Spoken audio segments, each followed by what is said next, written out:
नमस्कार दोस्तों, स्वागत है आपका हैप्पी स्टडी यूपीएससी में, जहां हम आपके लिए द हिंदू के सबसे महत्वपूर्ण आर्टिकल को डीप एनालिसिस के साथ पेश करेंगे। आज हम बात करेंगे आर्टिकल नंबर 1 का, जो कि टाइम एंड टाइमिंग है।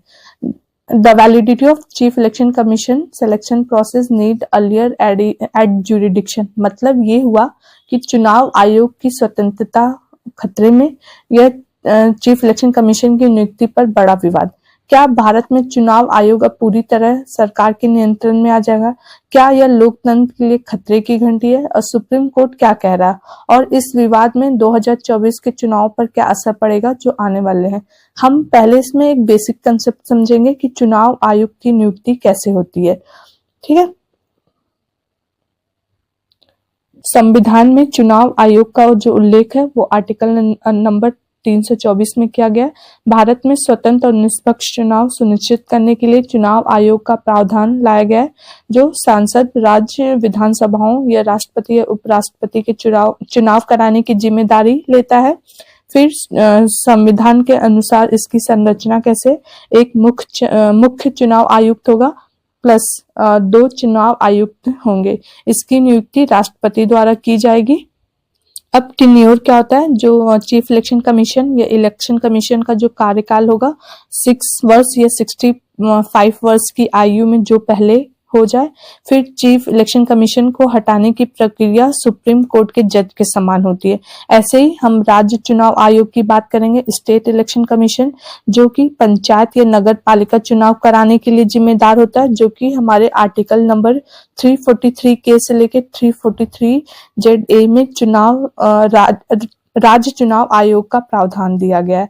जो फंक्शन होता है इलेक्शन कमीशन का, वो क्या होता है? चुनाव प्रक्रिया का संचालन करना, जैसे लोकसभा हुआ, राज्यसभा हुआ या सभाओं की चुनाव करवाना, राष्ट्रपति और उपराष्ट्रपति के चुनाव की देखरेख करना, फिर मॉडल कोड ऑफ कंडक्ट को लागू करना, फिर राजनीतिक दलों को मान्यता देना या चुनाव चिन्ह को आवंटित करना, राष्ट्रीय राज्य स्तर के दलों को मान्यता देना या सभी दलों या उम्मीदवारों को चुनाव चिन्ह आवंटित करना, चुनावी खर्चों पर निगरानी करना, चुनावी सुधारों का सिफारिश देना, जैसे दर बदल कानून 10वीं अनुसूची से संबंधित शक्तियां हैं।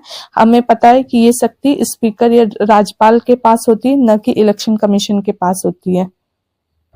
अब हम समझते हैं कि चुनाव आयोग की स्वतंत्रता से जुड़े विवाद और चुनौतियां क्या हैं। जैसे चीफ इलेक्शन कमीशन की नियुक्ति पर विवाद था। इलेक्शन कमीशन या चीफ इलेक्शन कमीशन की नियुक्ति पूरी तरह सरकार कार्यपालिका द्वारा की जाती थी। इससे चुनाव आयोग में निष्पक्षता पर सवाल उठते थे।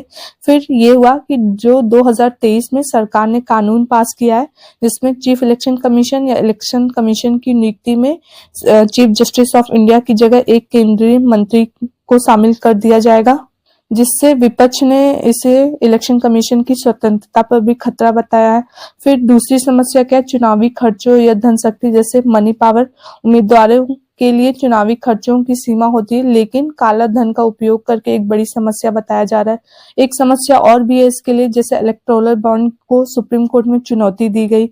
और जैसे हमें पता है कि चुनावी हिंसा या बूथ कैप्चरिंग, अभी बहुत सारे स्टेट में इलेक्शन हुआ था, असम, पश्चिम बंगाल, मणिपुर और बिहार में चुनावी हिंसा के कई मामले सामने आए थे।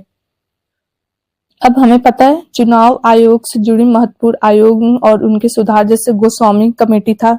चुनाव आयोग और अधिक स्वतंत्र बनाने की सिफारिश की गई थी 1990 में। लॉ कमीशन रिपोर्ट, जिसमें 2015 एंड 2020 में लाया गया था, इसमें ये बोला गया था कि चीफ इलेक्शन कमीशन या इलेक्शन कमीशन की नियुक्ति के निष्पक्ष प्रक्रिया की मांग की गई थी। बोला गया था कि दर बदल विरोधी कानून को और मजबूत बनाने की जरूरत है। अब इसका निष्कर्ष ये है कि चुनाव आयोग भारत की लोकतांत्रिक व्यवस्था की रीढ़ है। हालांकि इसकी सुधार की सख्त जरूरत है ताकि यह पूरी तरह स्वतंत्र और निष्पक्ष रहे। पहले इसमें नियुक्ति कैसे होती थी? प्रधानमंत्री की सिफारिश पे, और राष्ट्रपति मुख्य चुनाव आयुक्त और चुनाव आयुक्त की नियुक्ति करता था। 2022 सुप्रीम कोर्ट के आदेश ने कोर्ट ने एक नया सिलेक्शन कमेटी बनाया जिसमें प्रधानमंत्री, विपक्ष के नेता और मुख्य न्यायाधीश चीफ जस्टिस ऑफ इंडिया रहेंगे।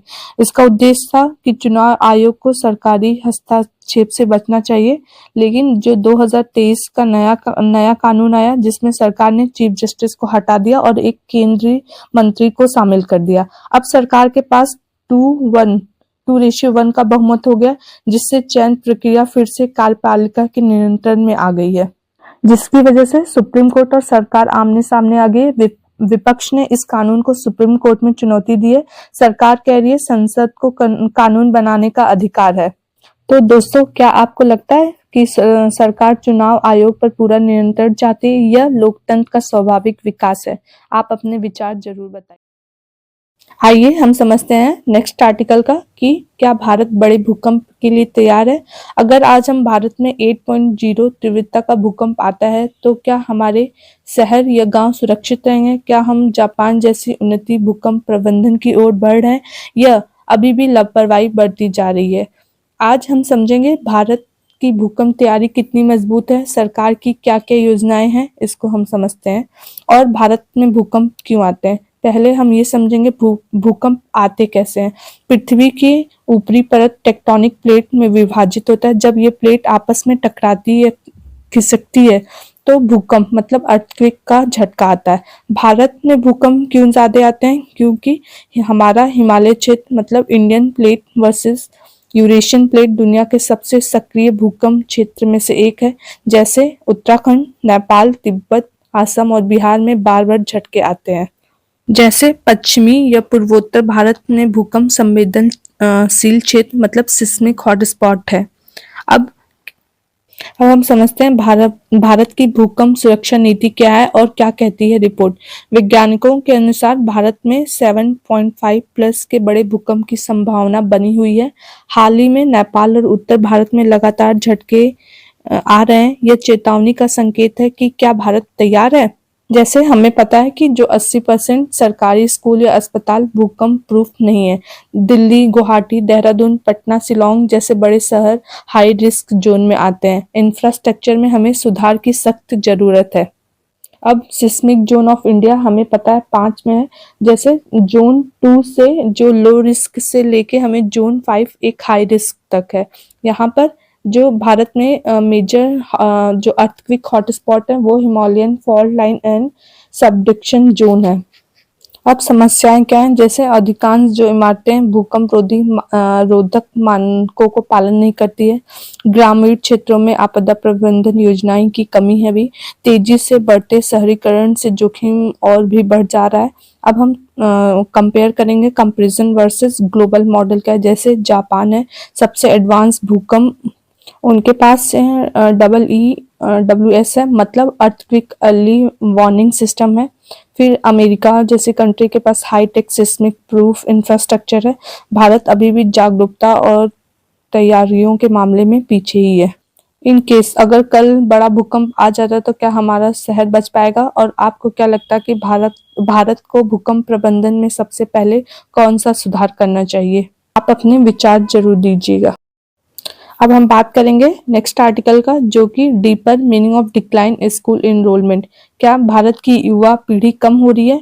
स्कूल में बच्चों का जो नामांकन तेजी से घट रहा है, क्या यह भारत के डेमोग्राफी डिविडेंड जनसंख्या लाभ के अंत की शुरुआत है? आइए आज हम इसको समझते हैं। इसका बेसिक कंसेप्ट क्या है, स्कूल एनरोलमेंट क्या होते हैं और ये क्यों महत्वपूर्ण है। स्कूल एनरोलमेंट का अर्थ है किसी भी शिक्षा प्रणाली में बच्चों का पंजीकरण। एनरोलमेंट की संख्या यह देश की शिक्षा, सामाजिक प्रगति या आर्थिक विकास का संकेत होता है। भारत में स्कूल एनरोलमेंट की स्थिति क्या है? जैसे 2018-19 में 15.5 मिलियन बच्चों का नामांकन हुआ था, लेकिन 2023-24 में यह संख्या तेजी से गिरी है। पिछले एक दशक में 24.5 मिलियन बच्चों ने स्कूल छोड़ दिया है। सबसे ज्यादा गिरावट सरकारी सहायता प्राप्त स्कूलों में देखी गई है। अब आइए समझते हैं कि नामांकन में गिरावट के पीछे की वजह क्या हो सकती है। जनसंख्या घटने का असर। भारत में कुल टोटल फर्टिलिटी रेट 2.01 हो गई है, जिसका रिप्लेसमेंट लेवल 2.1 से भी कम है। 6 से 17 वर्ष की मतलब जो आयु वर्ग की आबादी पिछले दशक से 17.3 मिलियन घटी है। इससे बच्चों की कुल संख्या में गिरावट हो रही है और स्कूलों में नामांकन भी कम हो रहा है। दूसरा क्या है, सरकारी स्कूलों की स्थिति भी खराब है। सरकारी स्कूलों में नामांकन 2014-15 के बाद से 18% घट गया है। बुनियादी ढांचों की कमी जैसे शिक्षकों की अनुपस्थिति और निजी स्कूलों की ओर रुझान। और कई सरकारी स्कूल छात्रों की संख्या कम होने से बंद भी हो रहे हैं। और एक इसका और भी कारण हो सकता है, जैसे आर्थिक, ये सामाजिक कारण भी हो सकता है। जैसे हमें पता है कोविड-19 के बाद कई बच्चों को आर्थिक कारणों से पढ़ाई भी छोड़नी पड़ गई। कई परिवारों ने बच्चों को प्राइवेट स्कूल से निकालकर सरकारी स्कूल में डाला, लेकिन सरकारी स्कूलों की गिरती क्वालिटी के कारण पढ़ाई छोड़ दी बच्चों ने। शिक्षा की बढ़ती लागत और ऑनलाइन लॉगिन का प्रभाव भी ये कह सकते हैं हम, ये भी एक असर हो सकता है।